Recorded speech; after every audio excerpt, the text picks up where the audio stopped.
안녕하세요. 아침 묵상 시작하겠습니다. 우리 사도신경으로 신앙 고백하겠습니다. 나는 전능하신 아버지 하나님, 천지의 창조주를 믿습니다.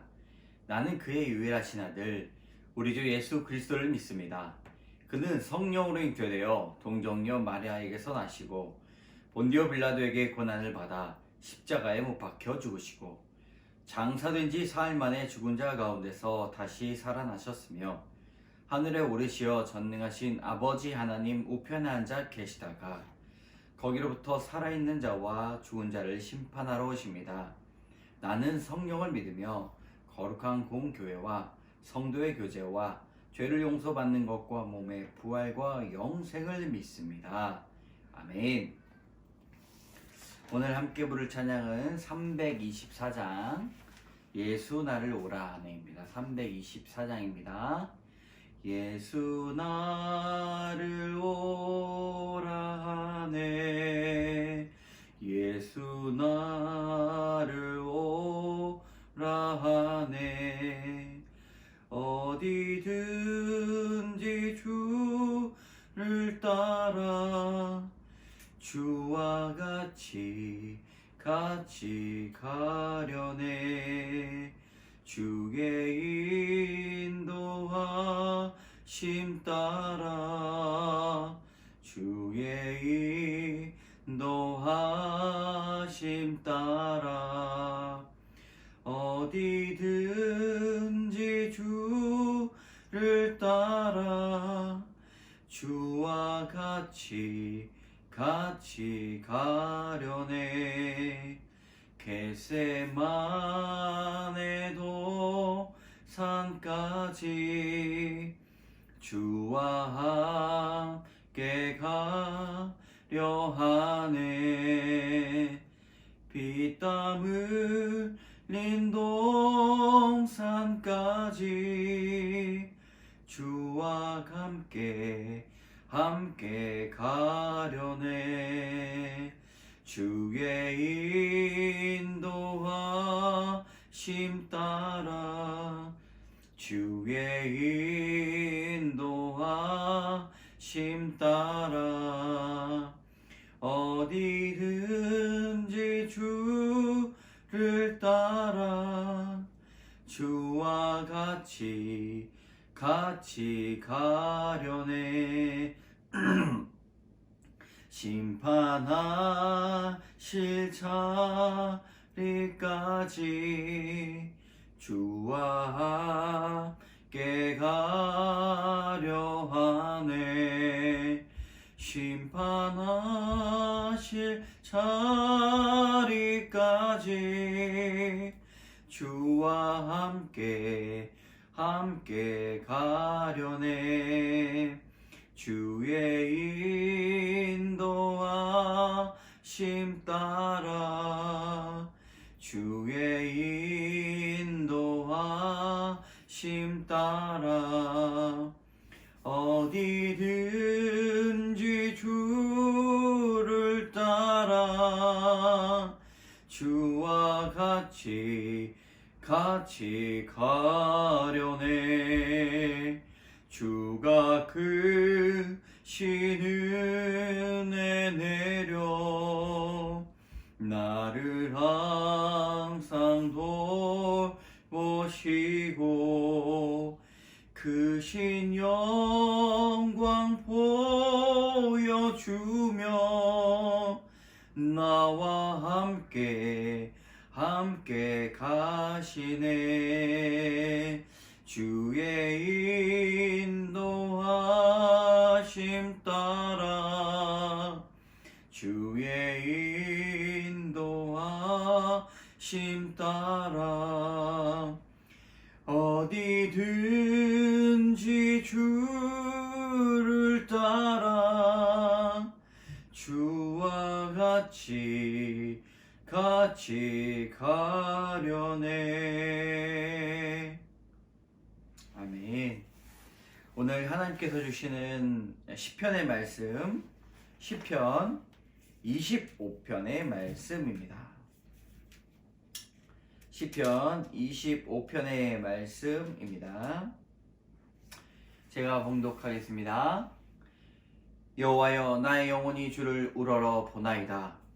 나의 하나님이여, 내가 주께 의지하여 싸우니 나를 부끄럽지 않게 하시고 나의 원수들이 나를 이겨 개가를 부르지 못하게 하소서. 주를 바라는 자들은 수치를 당하지 아니하려니와 깔딱없이 속이는 자들은 수치를 당하리이다. 여호와여, 주의 도를 내게 보이시고 주의 길을 내게 가르치소서. 주의 진리로 나를 지도하시고 교훈하소서. 주는 내 구원의 하나님이시니 내가 종일 주를 기다리나이다. 여호와여, 주의 긍휼하심과 인자하심이 영원부터 있었사오니 주여 이것들을 기억하옵소서. 여호와여, 내 젊은 시절의 죄와 허물을 기억하지 마시고 주의 인자하심을 따라 주께서 나를 기억하시되 주의 선하심으로 화옵소서.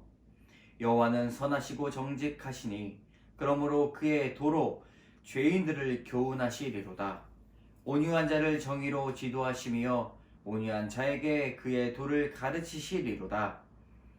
여호와의 모든 길은 그의 언약과 증거를 지키는 자에게 인자와 진리로다. 여호와여, 나의 죄악이 크오니 주의 이름으로 말미암아 사하소서. 여호와를 경외하는 자 누구냐? 그를 택할 길을 그에게 가르치시리로다. 그의 영혼은 평안히 살고 그의 자손은 땅을 상속하리로다. 여호와의 친밀하심이 그를 경외하는 자들에게 있으며 그의 언약을 그들에게 보이시리로다.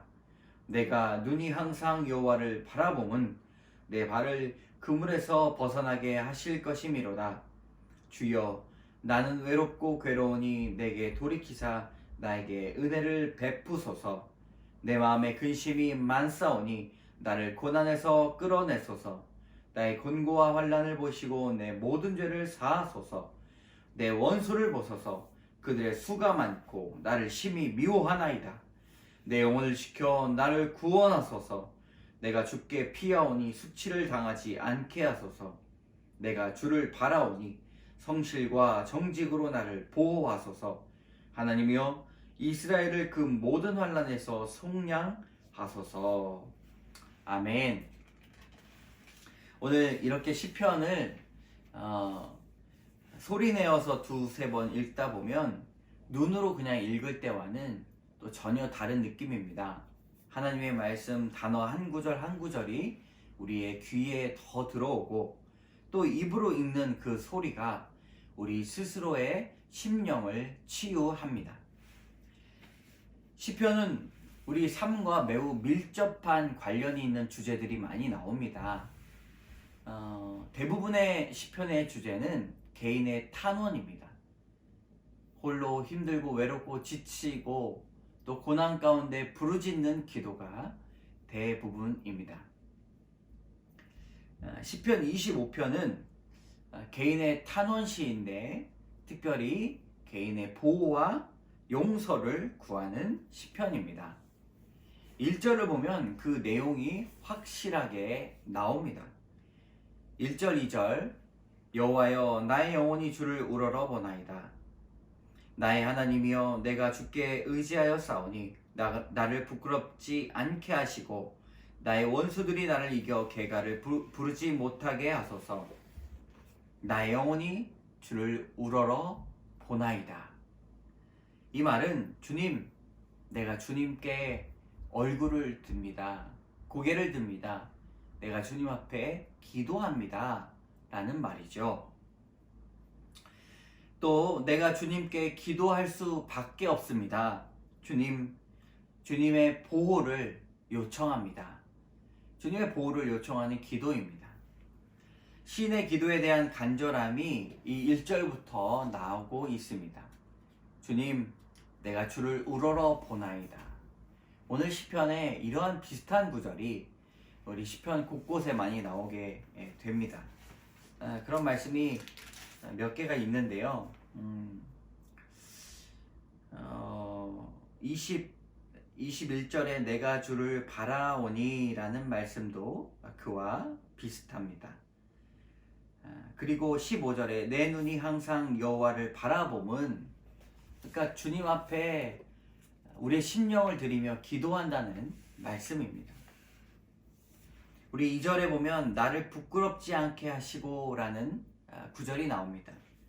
부끄럽지 않게 해달라고 기도하죠. 부끄럽지 않게 해달라는 말은 우리의 자존심, 자존감, 수치를 주님 다른 사람들 앞에 드러내지 말아주시고 또 그렇게 요청하는 것이 시인의 마음이 드러나고 있습니다. 사람마다 드러낼 수 없는 말이 있습니다. 가족에게도 때로는 내 스스로가 그렇게 말할 수 없는 것들을 하나님 앞에 여러분 다 털어놓으시기 바랍니다. 나만 아는 고민들, 나만 아는 아픔들, 하나님은 그 기도를 들어주시는 최고의 상담가입니다. 4절, 5절 여호와여 주의 도를 내게 보이시고 주의 길을 내게 가르치소서. 주의 진리로 나를 지도하시고 교훈하소서. 주는 내 구원의 하나님이시니 내가 종일 주를 기다리나이다. 여기서 주의 도, 또 주의 길은 같은 의미입니다. 주의 도는 율법을 말합니다. 토라라고도 하죠. 유대인들은 이 토라를 그들의 입에서 떠나지 않게 날마다 암송하고 노래하였습니다. 왜냐하면 율법은, 토라는 하나님의 길, 하나님의 뜻, 하나님의 방향 지시이기 때문입니다. 주님이 우리의 구원이시니 종일 주님 기다릴 수밖에 없습니다. 주님이 답이시기 때문에 주님이 응답하셔야 우리의 마음이 풀리는 걸 어찌하겠습니까? 종일 주님을 기다리는 수밖에 없습니다. 6절, 7절 여호와여 주의 긍휼하심과 인자하심이 영원부터 있었사오니 주여 이것들을 기억하옵소서. 여호와여 내 젊은 시절의 죄와 허물을 기억하지 마시고 주의 인자하심을 따라 주께서 나를 기억하시되 주의 선하심으로 하옵소서. 여기서 긍휼하심과 인자하심이라는 단어가 나옵니다. 하나님의 사랑이 놀랍고 위대한 것은 그 사랑이 차별이 없고 또 기한이 없고 날마다 영원하다는 사실입니다.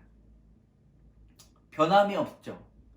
누구나 사랑할 수 있지만 잠깐일 뿐이고 또 베풀 수는 있지만 그때뿐이며 도울 수 있지만 우리의 관심이 벗어지면 그것은 멈추게 됩니다. 영원히 변함없는 하나님의 사랑이 이토록 위대해 보이는 이유이기도 합니다. 7절에 내 젊은 시절의 죄와 허물을 기억하지 마시고 라는 구절이 있습니다. 젊은 혈기로 하나님을 떠나거나 실수했거나 허물로 죄로 나아갔던 경험들이 다 우리에게 있습니다. 그러나 하나님은 죄와 허물을 기억하시는 분이 아니십니다. 오히려 우리의 죄와 허물을 사하시는 분이십니다. 제거하시는 분이십니다. 그리고 그것들이 주님 앞에 꼬매물, 상처가 낫게 됐을 때는 오히려 주님으로 말미암아 우리에게 있어서 온전한 흔적을 남기십니다. 그런 흔적을 보았을 때 하나님이 우리에게 기억이 나는 것이죠. 죄와 허물은 사라진 채 오직 하나님의 사랑만이 남습니다. 8절에서 12절까지의 말씀은 토라에 대한 실제적인, 하나님의 율법에 대한 실제적인 적용이 나옵니다. 이것은 주에도 하나님의 길 이런 단어들이 반복해서 나오게 되는데 한 절 한 절 제가 읽어보며 설명해 드리겠습니다. 8절 여호와는 선하시고 정직하시니 그러므로 그의 도로 죄인들을 교훈하시리로다. 여기서 토라의 역할은 정직한 주님이 죄인에게 교훈하신다는 말씀입니다. 9절 온유한 자를 정의로 지도하시며 온유한 자에게 그의 도를 가르치시리로다. 온유한 사람이란 단어가 나오는데 온유한 사람을 사람에게 그 도를 가르치신 이유가 무엇입니까? 온유하기 때문에 많은 사람들에게 사실상은 배척을 당할 수 있습니다. 그리고 고통을 받을 수가 있습니다. 왜냐하면 온유하기 때문이죠. 그러나 온유한 사람에게 하나님은 그의 위로를 가르쳐 주신다는 뜻입니다. 10절 여호와의 모든 길은 그의 언약과 증거를 지키는 자에게 인자와 진리로다. 이것은 하나님의 모든 길은 우리에게 지도와 같습니다. 우리가 여행을 떠날 때 지도와 나침반을 가지고 가지 않습니까? 하나님의 모든 도는 우리 인생의 지도와 나침반입니다. 11절 여호와여 나의 죄악이 크오니 주의 이름으로 말미암아 사하소서. 율법은 죄를 드러나게 합니다. 우리가 부족하고 연약한 사람임을 알게 하죠. 그러나 하나님의 이름으로 예수 그리스도를 믿는 믿음으로 또 그 보혈의 능력으로 우리의 죄는 도말되었습니다. 주님의 도는 우리를 죄에서 멀게 하고 온전히 구원에 이르게 한다는 사실이죠. 12절 여호와를 경외하는 자 누구냐? 그가 택할 길을 그에게 가르치시리로다. 이것은 하나님의 도, 하나님의 가르침을 받는 사람이야말로 여호와를 경외하는 사람입니다. 라는 뜻이죠. 물어보는 것이죠. 여호와를 경외하는 자가 누구냐? 그가 택할 길을 그에게 가르치시리로다. 아멘. 13절 14절의 말씀.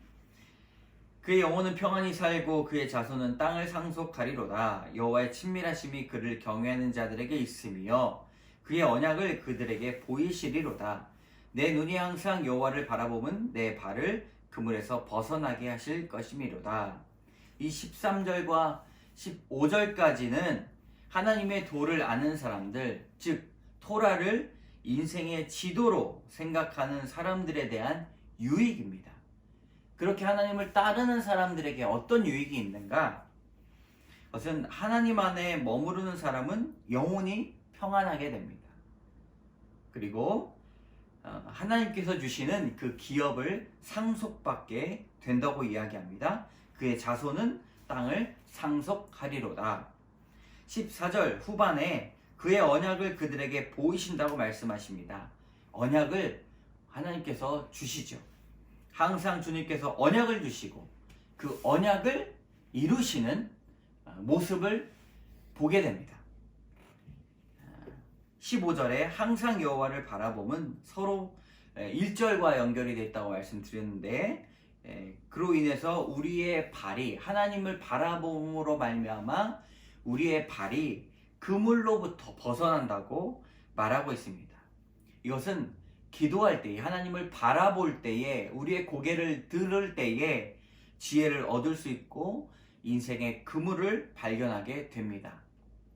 사람들은 답답하고 힘들 때 하나님을 찾는 데에 익숙하지가 않습니다. 그러나 고난이 왔을 때 우리는 하나님 앞에 지혜를 달라고, 그리고 마음에 치유가 일어나게 해달라고 여러분 기도의 자리로 더욱더 나아가야 합니다.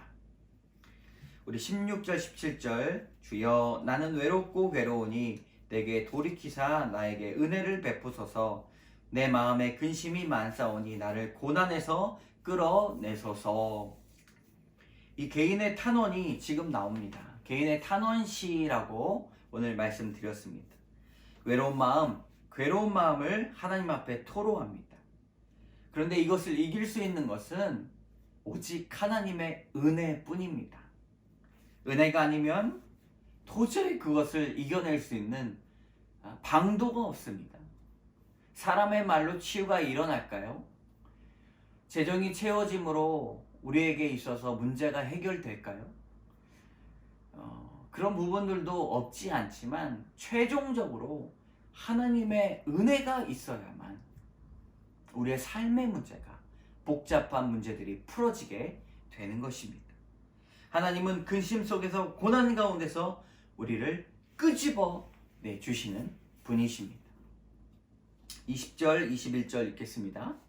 내 영혼을 지켜 나를 구원하소서. 내가 주께 피하오니 수치를 당하지 않게 하소서. 내가 주를 바라오니 성실과 정직으로 나를 보호하소서. 우리가 하나님께 보호받는 이유가 이곳에 나와 있습니다. 바로 21절 성실과 정직입니다. 세상 사람이 불합리와 부조리로 자신들을 보호하지만 결국 보호받지 못합니다. 그러나 우리는 어떤 상황에서도 하나님의 주의 말씀, 그 토라를 잊지 말아야 합니다. 예수 그리스도의 복음을 우리는 정직과 성실로 선포해야 합니다. 그때 우리는 인내할 수 있고 주님께서 가르쳐 주신 그 은혜로 말미암아 우리는 우리의 삶이 더욱더 평안 가운데 나아갈 수 있습니다. 시편 25편의 말씀을 우리가 들으면서 많이 우리의 상황과 비슷하다고 말씀드릴 수가 있습니다. 오늘 시편 25편 가지고 나누고자 하는 교훈 두 가지입니다. 첫 번째, 하나님은 친밀하십니다. 14절, 여호와의 친밀하심이 그를 경외하는 자들에게 있으며 그의 언약을 그들에게 보이시리로다. 하나님은 먼 곳에 계신 분이 아니십니다. 하늘의 하나님이라고 말하지만 우리 가장 가까운 곳에 있습니다. 하나님을 경외하는 자에게 따뜻함을 선물해 주시는 분이십니다. 봄, 여름, 가을, 겨울 이런 그 계절의 오묘한 가운데 따뜻함을 하나님은 아십니다. 따뜻함을 모르실 리가 없죠. 그래서 우리는 오늘 성령님 앞에 그 따뜻함을 아시는 주님께 간구해야 합니다. 하나님, 추운 겨울이지만 우리에게 따뜻함을 선물하여 주시옵소서. 하나님, 내 주변이 참 냉랭하지만 우리에게 있어서 온기를 불어넣어 주시옵소서. 친밀하신 주님만 바라보며 친밀함을 우리에게 옷 입혀 주시옵소서. 그렇게 기도합시다. 두 번째, 우리의 영육을 책임져 주십니다. 13절, 그의 영혼은 평안히 살고 그의 자손은 땅을 상속하리로다. 성도는 주 안에서 평안의 복을 누리는 사람입니다. 또한 성도의 자손은 믿음의 유산을 상속받은 사람입니다. 이것이 별것 아닌 것 같지만 믿음을 유산으로 받는 삶에는 반드시 평안의 복이 찾아옵니다. 그것이 하나님을 온전히 믿는 믿음이라면, 진짜 믿음이라면 믿음만을 가지고서 살아갈 수가 있는 것이지요. 풍파가 닥쳐와도 회오리가 쳐도 믿음으로 말미암아 끄떡하지 않습니다. 사람들은 위기의 순간 자신의 본색이 드러납니다. 진짜 믿음을 가지고 있는가?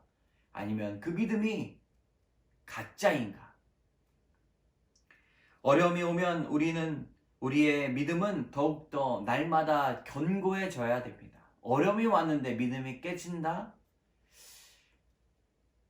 뒤돌아봐야 합니다. 주님께서 고난을 통해서 일하시기 때문에 우리는 고난이 찾아왔을 때 우리의 믿음이 더욱더 견고해지는 그 승리를 맛봐야 합니다. 우리의 영역을 온전히 주님 앞에 맡기시기 바랍니다. 대대손손 믿음의 유산이 있다면 흔들리지 않는 그런 가문이 될 것입니다.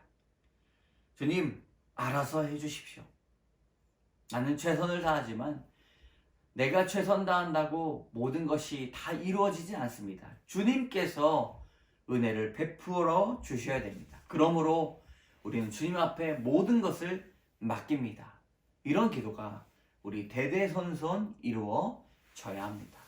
오늘 시편 25편의 말씀을 듣고 여러분 우리의 개인의 타운원이 주님 앞에 드려졌으면 좋겠습니다.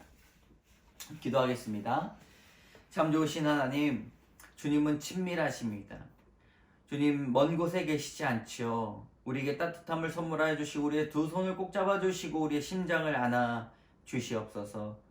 주님 우리의 생각을 바로잡아 주시고 하나님 앞에 나아갈 때에 친밀함으로 주님과 동행하게 하여 주시고 주님, 주님을 믿는 자들에게 영혼의 평안을 주신다 말씀하여 주셨던 것처럼 주님, 우리에게 있어서 크나큰 평안을 허락하여 주시옵소서. 하나님, 우리 성도님들 가정마다 얼마나 큰 기도 제목이 있는지 모릅니다. 하나님, 그 기도 제목을 온전히 오늘도 이루어가 주시고 하나님, 정말 한 사람 한 사람 보았을 때에 참 어려움이 많습니다. 육신의 연약함, 또 가정과 기업과 사업, 그리고 자녀들, 하나님 그 모든 것들을 온전히 주님 앞에 맡기오니 하나님 알아서 해결하여 주시옵소서. 주님, 우리는 최선을 다하지만 주님이 계셔야 합니다. 주님이 은혜를 내려 주셔야 됩니다. 주님께 모든 것을 맡기오니 주님 인도하여 주시옵소서. 예수 그리스도의 이름으로 감사드리며 기도드립니다. 아멘. 오늘 주기도문으로 예배 마치겠습니다. 하늘에 계신 우리 아버지, 아버지의 이름을 거룩하게 하시며 아버지의 나라가 오게 하시며 아버지의 뜻이 하늘에서와 같이 땅에서도 이루어지게 하소서. 오늘 우리에게 일용할 양식을 주시고 우리가 우리에게 잘못한 사람을 용서해 준 것 같이 우리 죄를 용서하여 주시고 우리를 시험에 빠지지 않게 하시고 악에서 구하소서. 나라와 권능과 영광이 영원히 아버지의 것입니다. 아멘. 오늘도 주의 말씀으로 승리하시는 여러분 되시기를 주님의 이름으로 선포합니다.